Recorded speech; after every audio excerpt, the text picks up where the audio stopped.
December 19, 1944. Near Bastogne, Belgium. Snow covered the road so completely that even experienced drivers could no longer recognize where the pavement ended and the frozen fields began. Trucks crawled through the white darkness with their headlights dimmed, afraid of attracting German artillery. Inside one command tent, officers argued over maps while exhausted messengers stamped the ice from their boots.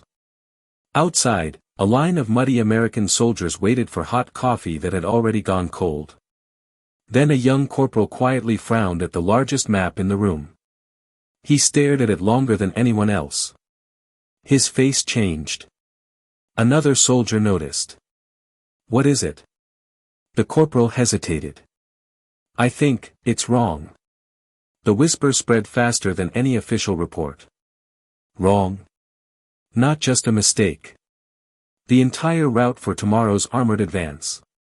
Inside the headquarters, decorated officers leaned over the map with absolute confidence. Outside, one corporal wondered if hundreds of Americans were about to drive straight into disaster. No one yet realized that by sunrise, the argument would reach General George S. Patton himself. And before another sunset, the man everyone laughed at would be wearing new stripes. The corporal's name was Daniel Mercer, a 23-year-old from rural Iowa who had spent most of his military career carrying messages, updating situation boards, and delivering reports between field units. Few people noticed him. Even fewer remembered his name. Before the war he had worked for a county survey office. He knew roads. He knew elevation. Most importantly, he knew how maps could lie. Not because they were drawn badly. Because battlefields changed faster than paper. The headquarters buzzed with controlled chaos. Lieutenant Harold Briggs pointed at a blue pencil line. "The 3rd Battalion moves here." Captain Lewis Grant nodded. "Exactly as planned." Mercer remained near the doorway, holding a dispatch folder against his chest. He kept staring. Something felt wrong. Sergeant Frank Collins noticed. "You've got something to say, Corporal." Mercer swallowed. "Yes, Sergeant." "Then say it." Every officer nearby looked over. Mercer stepped closer. "The creek isn't there anymore." Silence. Captain Grant blinked. "What?" "The Germans destroyed the bridge 3 days ago." Grant laughed. "The bridge isn't part of this route." Mercer carefully shook his head. "It is now." Several officers exchanged confused looks. Mercer pointed toward a narrow valley. "The old crossing flooded after the demolition.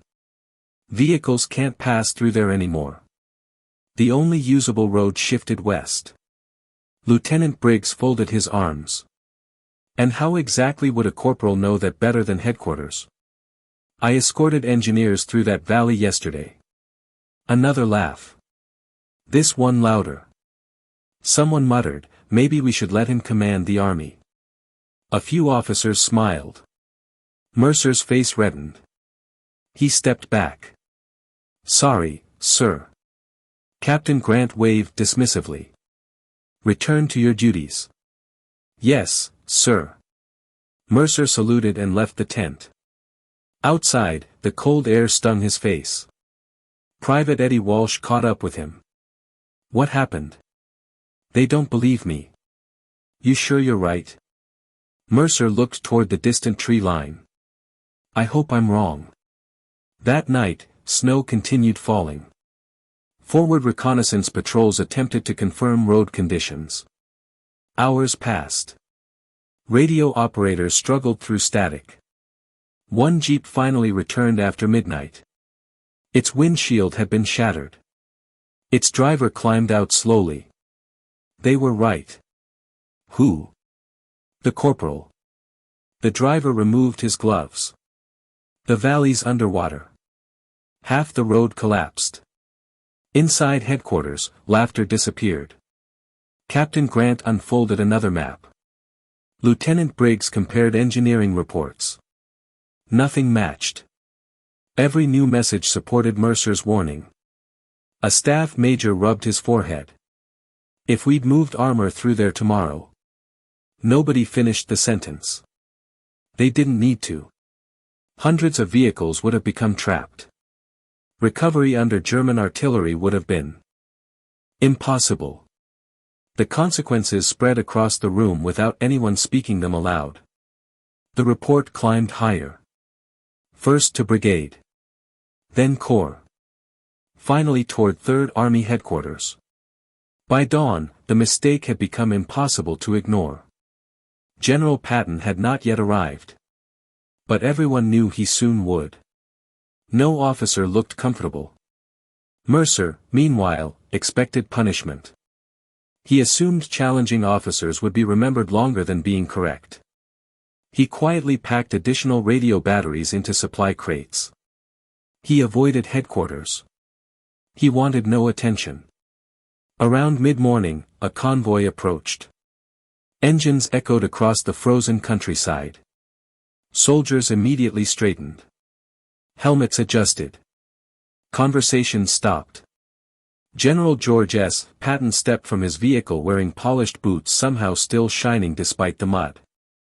His ivory-handled pistols rested at his hips. His expression revealed nothing. He entered headquarters without haste. The room went silent. Maps covered every table. Reports lay stacked beside coffee cups gone cold. Patton looked around slowly. No one volunteered to speak first. Finally he asked one question. Who changed tomorrow's route? Captain Grant answered. We're revising it now, sir. I asked who changed it. Another silence. Major Thomas Ellery cleared his throat. A corporal identified an error. Patton looked up. A corporal? Yes, sir. Bring him. Minutes later Mercer entered, unsure whether he was walking toward recognition or disgrace. He saluted. You challenged the operations map? Yes, sir. Why? Mercer answered honestly. Because I believed it would cost lives. Patton studied him. You embarrassed your officers. Mercer's heartbeat quickened. I wasn't trying to, sir. I know. Another pause. You were trying to save soldiers. Yes, sir. Patton walked toward the enormous map. He pointed at the flooded valley. Show me. Mercer stepped beside him. His hands trembled slightly. He explained the destroyed bridge, the frozen runoff, the collapsed embankment, and the engineer convoy he had escorted. He spoke without exaggeration. Without arrogance. Only facts. Patton never interrupted. The room remained silent except for Mercer's calm voice. When he finished, Patton continued studying the map. Then he turned toward every officer present. What happened here? Nobody answered. Captain Grant finally spoke. We relied on outdated reconnaissance. Patton nodded once. And when someone lower in rank questioned it? Grant lowered his eyes. We dismissed him. Patton's voice remained calm. That is more dangerous than any German division. No one moved. No one dared. Patton looked directly at Mercer. Corporal. Yes, sir. If your information had been ignored. Mercer answered quietly. Men would have died. Patton nodded again. Exactly. He faced the assembled officers. The army does not survive because generals are always correct. He paused. It survives because truth can come from any rank.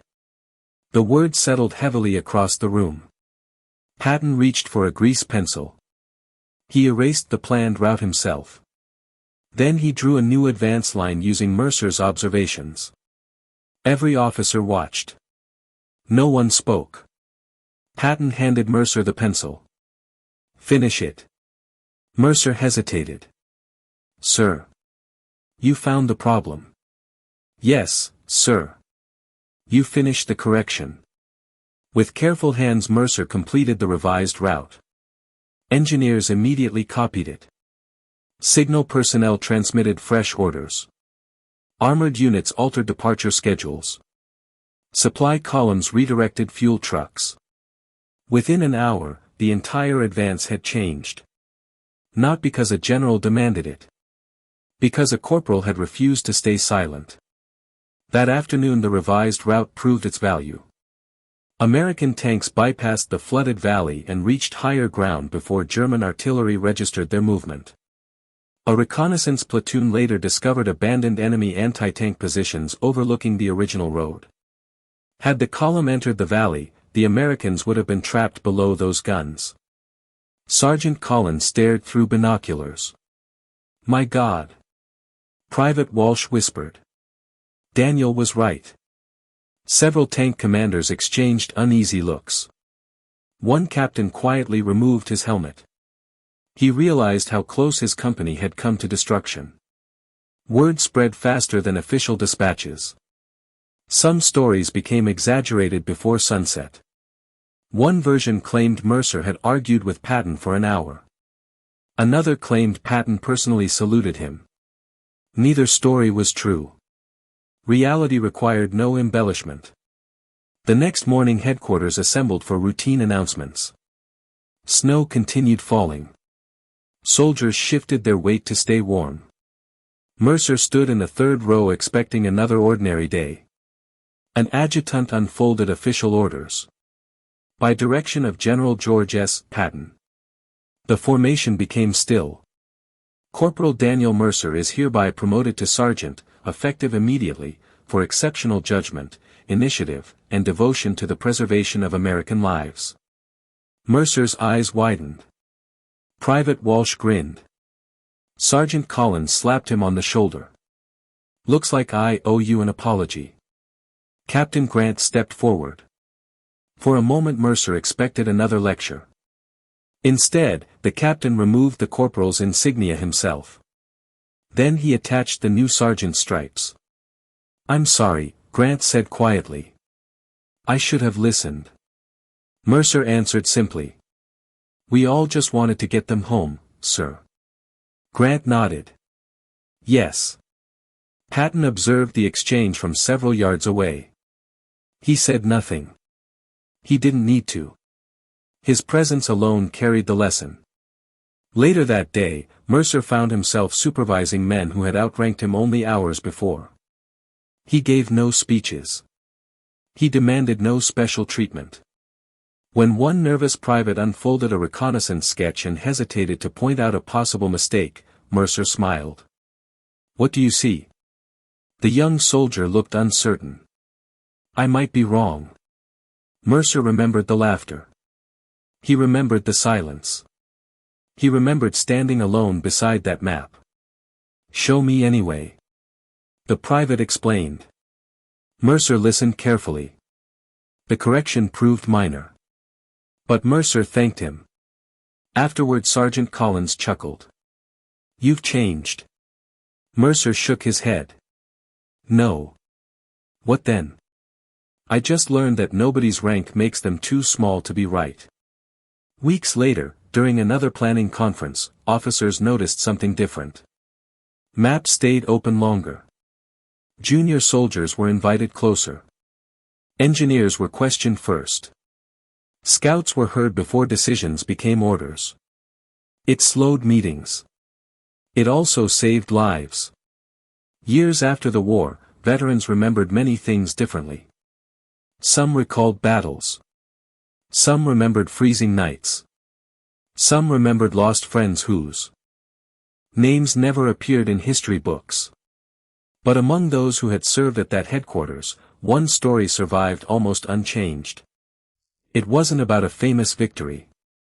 It wasn't about medals. It wasn't about glory.